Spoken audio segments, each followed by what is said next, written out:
नमस्कार, मी सुनील मोरे पाटील, भैरवनाथ देवस्थान ट्रस्टचा खजिनदार। या व्हिडिओच्या माध्यमातून समस्त सातारकर नागरिकांना, गोडोलीतील सर्व ग्रामस्थांना या भैरवनाथ मंदिराच्या प्रतिष्ठापनेच्या निमित्तानं सर्वांना मनपूर्वक हार्दिक शुभेच्छा देतो।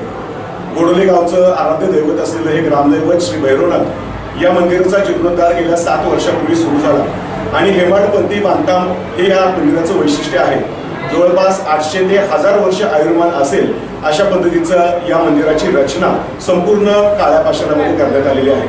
7 वर्षाच्या या बांधकामाच्या नंतर या मंदिराचे पहिल्या टप्प्यातील काम पूर्ण झाले असून आज रविवार दिनांक 22 डिसेंबर 2024 रोजी श्री भैरवनाथ व जोगेश्वरी मूर्तीची प्राणप्रतिष्ठापना सन्माननीय परमपूज्य नंदगिरी महाराज शनेश्वर सोळशी देवस्थानचे मठाधिपती यांच्या शुभ हस्ते आज सकाळी विधिवतपणे या ठिकाणी संपन्न झाली। उद्या याच मंदिराचा कलशारोहणाचा कार्यक्रम पुसेगाव येथील सेवागिरी देवस्थानचे परमपूज्य सुंदरगिरी महाराज यांच्या शुभ हस्ते संपन्न होणार आहे। याच निमित्ताने उद्या महाप्रसादाचं देखील आयोजन केलेलं आहे।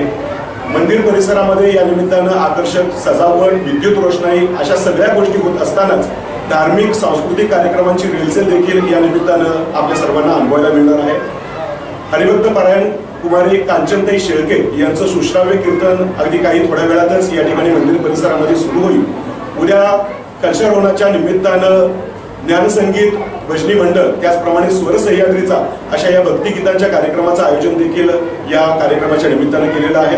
त्याचप्रमाणे मंगळवार दिनांक 24 डिसेंबर रोजी सुप्रसिद्ध भारुडकार सावता महाराज फुले यांचं भारूड या कार्यक्रमाच्या निमित्तानं मंदिर परिसरामध्ये सादर होईल। तर संपूर्ण या कार्यक्रमाचा उपक्रमाचा गोडोलीतील सर्व नागरिकांनी, ग्रामस्थांनी आणि सातारा शहरातील सर्व मान्यवरांनी लाभ घ्यावा असं मी या व्हिडिओच्या माध्यमातून या कार्यक्रमाच्या निमित्तानं समस्त सातारकरांना आवाहन करतो। धन्यवाद। भैरोबाच्या नावानं चांगलं।